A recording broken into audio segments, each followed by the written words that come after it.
Hey folks, what's going on? Good morning from Dhaka, Bangladesh. Time is approaching towards 6.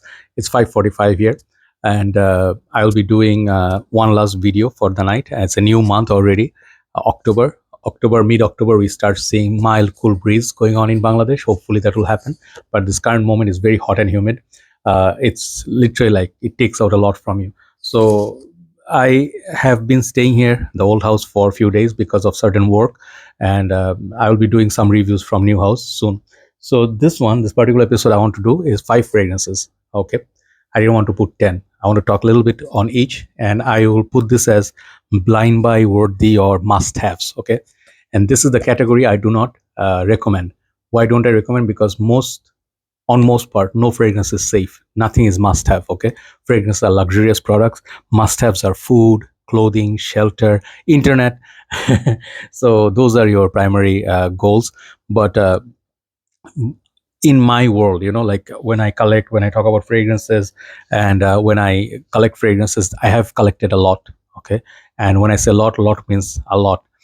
In my time, I have seen thousands of fragrances, sample my bottle, my friends bottles, shops, so I work with fragrances. Basically, I have very good idea on brands, and to be honest, I have very good idea on what is what, like what is worth it, what is a good fragrance for its price. So from that angle, I'm going to suggest 5 fragrances that work for me. Okay, these are 5 must-haves in my world. It's not the same case necessarily for everybody, but a couple of them are discontinued. I think not couple. One is discontinued. That is sad. So yesterday I got the bottle. I'll talk about it last, but let's start. First fragrance in my world, I think, is a must-have in my collection. Always to be there is Bentley For Men Intense. And no matter how many times I talk about it, I never felt this fragrance. I fell out of love with it. Sometimes maybe I didn't reach for it for a while, but the respect always is there, because Bentley For Men Intense is such a power packed fragrance, such a rich smelling fragrance. It's boozy, it's sandalwood, it's leather. It is kind of sweet, but it smells like a mean machine, right? This never felt like it is reformulated. Some people say it is reformulated. Never felt like it, never felt weak. So Bentley For Maintenance, I don't know how many bottles I went through, how many bottles I decanted or used. So altogether, I know this fragrance like backside of my palm, right? Backside of my palm, yeah, backside of my hand, basically, yeah. So this fragrance, why do I love it so much? Why do I think it's so worth it? First of all, the price Bentley offers. There are many other fragrances from Bentley which are also great. I like the original Bentley For Men. So Bentley For Men Absolute is great as well, but this thing is the one that I feel the right combination. It is so expensive smelling. I think there was a olfactive studio. Maybe they have made one. Forgot the name. They have a niche version of this, but I tried them side by side. I like this way better for performance, smell, everything.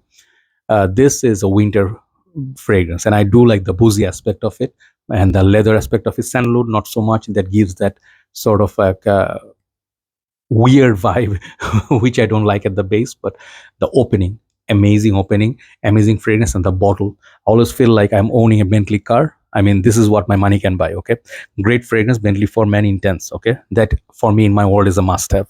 Second one I'm going to show you is my signature scent, is Dunhill's Icon. This fragrance is getting pricier, and I don't know why. First time I bought it, it was under $40. Like 30 something bucks you could get, like $35 you could get a tester. But now I think these are around $60 under, and that really surprises me for a Dunhill. But then again, everything's getting expensive.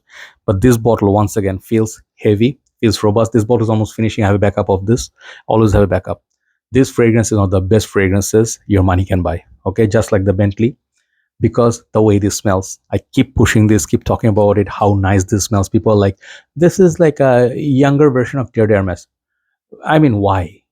Smell them side by side and you'll see there's literally like no comparison. Like literally there's like maybe hardly 10 to 12%. That's it. But I prefer this so much more modern, so much more affordable than Terre d'Hermes. I do love Terre d'Hermes, okay? That is a good fragrance, but for me, it's not a must have. The reason being, this fragrance is very heavy. This is 200 ml, right? This fragrance is not everybody's cup of tea. That has a lot of notes that not many people understand. I took 3 to 4 years to understand it. For me, Dunhill Icon is so much easier to like. It has so much more modern notes. Like it has a neroli, it has a leather, it has some pepper, it has pink pepper perhaps or something. Oh man, this cap is tight. I know the smell though, but I just absolutely love this bottle. And all my reviews, I do say this sound is the most satisfying sound when you close the click of the cap. So altogether, this is a satisfying buy. Even if it's $55, get it. Okay, Dunhill's Icon, at least try it.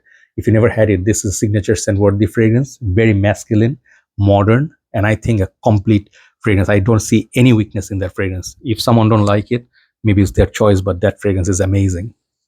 Okay, two gone. Number three I'm going to talk about is this fragrance I need to get a backup bottle of. Kenzo Homme EDT Intense. After a long time, I'm featuring this. You can see I have about 10 ml left or a little bit more. This is another modern day masterpiece. All of these are my favorite for a reason. This fragrance is very aggressive. Honestly speaking, I don't think it's everybody's cup of tea. Some people got this for the hype and then they go like, bro, this is not what I was expecting. This is so strong. So what's the fragrance? Mega Mare? No. Man, I forget the original one. So basically, there's a niche fragrance. This is similar to. Let me check the name. Hold on. Yeah, I remember without checking. It's called Ganymede. If you like Ganymede, this is sort of like a affordable budget version of it, but just the budget. But the quality of this fragrance is unbelievable. I'll still put Ganymede ahead of this. If you talk about total performance, Ganymede lasts like 3 times more than this. Ganymede on my shirt lasted like 3-4 days. This thing lasts about 1 day plus. Okay, and the fragrance is so superb. It has its own thing going. It has this marine accord going, and there are other versions. I do have the EDP, I do have the marine, but I think the original one also okay, but this is the most hyped one. And I think this is a fragrance that when you wear it, you get noticed. If you just put one here and one there, I went to places, people ask me, brother, you are wearing something very nice, is it Bulgari Aquamarine? People literally ask me that in the shops because they know Bulgari Aquamarine, how that smells. So this is in the same sort of like aquatic, like this line and Bulgari's Aqua's line have some connection, but the power, the way this projects, man, this is a beast. And I think this is a truly like a fragrance. Like, why buy Blood de Chanel? Why buy Ganymede when you can get this, right? So this is more wearable version of Ganymede. It has a blue thing going, the spices, everything is so beautiful, and this perfume is just like a stunner. Okay, so I think you also get more than 100. This is like 110 ml. Great value. Get this fragrance if you want to, but test it possible if possible. Okay, if you like Ganymede, you're gonna love this surely. So the third one I'm going to talk about perhaps should be my number one today, but I want to show you number one for a reason. The next one is going to be Fahrenheit by Dior. This is the one people didn't see coming. Like, well, oh, okay, where did this come from in this crowd? It comes from sentiments. Okay, all these fragrances are very special to me. First time I smelled Fahrenheit, I remember seeing the bottle, the hype, and then all the reviews says smells like gasoline. I do love the smell of petrol, diesel, and even those big lorries when they drive away, the smoke, the black smoke. I just stand there like, like, and you just extend your hands like Shah Rukh Khan, and then you feel like you're in love. This is one of my smells since a childhood. I love the smell of petrol. When I go to petrol stations, sometimes there's like a little bit of oil, not drizzle, like left over on the floor, and it's greasy. I like that smell. It's like masculine. So I'm, some people are drawn to those smells. Like I like the smell of rain when it's raining, and after a long time, and the smell of nature, like mixed with the rain when it hits the ground, the soil and the water. Man, I love the smell. So this is another smell I like. Leather, violet leaves, and I think there's a lot of these other things going on. The petroleum note, and I think what else is in there? Maybe vetiver. So this fragrance is another perfect fragrance. Like this is complete. You don't need to put or layer with anything else. It's just a standout fragrance. Every time people pass you by, they know you're wearing Fahrenheit, if they know. And this fragrance, if you can get a bit of older batch, like mine is 2012, I think, yeah, these gonna have more richness. Older you get more closer to the like vintage, formulation. Newer ones are okay. You have to let it sit for 3-4 years, then it will become strong as usual. But Fahrenheit for me is a fragrance I always felt like not everyday wear. I don't have the mood to wear every day, but when you have the mood, Fahrenheit is just the right choice. Okay, it's just that the best Dior ever made, like alongside Dior Fahrenheit Intense. So last fragrance, and this fragrance I always say how much I love it.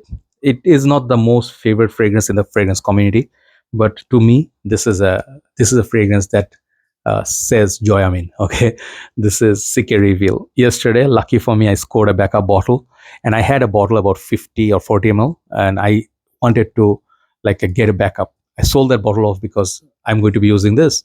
So why did I sell that one off? Perhaps I'm scared of the fragrance going bad soon because it's more empty than full. So finish your fragrances when they have a lot of air inside, right? So this is now super rare, super rare in our Bangladesh shops, and the prices have gone skyrocketing. 55 bucks for this. Okay, I paid. This fragrance is sweet. This fragrance, again, for me, perfection in my world. Why do I want to have it all the time? This an icon. When I started my journey, I used to go to shops, try different things. I didn't have anything in my collection, so I had so many to buy. I had like so much desire to buy a lot of fragrance, but didn't have enough budget. I can only afford maybe one per week, and that you have to like write 5, 10 fragrances, cancel out 9 to get one. You know what I mean. So when it's about choices, when you actually have the hunger, the desire to get a fragrance is always so high. You're always waiting. So CK Reveal, I smell it was not very expensive at that time, Malaysian time, like when I was there. But I smelled it. I'm like, wow, that smells like nothing I have smelled before. And I smell at least hundreds of fragrances before that, even though I didn't have huge collection. I think in my early days of collection, I bought this in my number 7 or 8. Like my first 10 buys, this was one of them. CK Reveal did so much for me. In winters, this literally like lets the whole area know you're wearing cologne. Like Ultra Male, the vintage version, or Savage vintage version. You guys know how loud they were.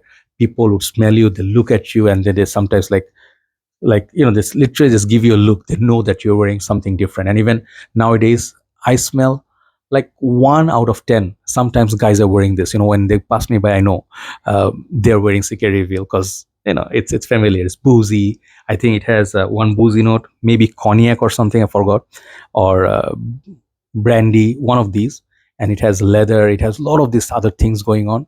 Sweet, beastly, sexy, appealing. I love the sweet aspect of it. If you don't like sweet, it's okay. But Ultramel and this, I prefer this one over Ultramel because Ultramel has been reformulated and it's too expensive. This thing, hunt it down. It's a true masterpiece. If you love sweet fragrances, when this is completely gone, people will be looking for it to buy for 100 something bucks. You know why, right? So I will try to score one more bottle if possible. But mostly you smell pseudonym everywhere. That's why I don't want to wear pseudonym. I do like it. It's a great fragrance, great performer. But for me nowadays, this fragrance, now everybody has it. So that Aventus DNA, for me, it's a little bit overhyped or overdone. So these 5 fragrance, I feel you stand in the crowd unique, one thing. Second thing, they're all really powerful fragrances. They do create impression, and you don't smell like 10 other guys. Okay, there you go. So thank you so much for watching, and hopefully you enjoy this and enjoy the month of October. And those who are already seeing fall, enjoy the cool season. Hopefully we'll be there soon too. Have a nice day. Bye bye.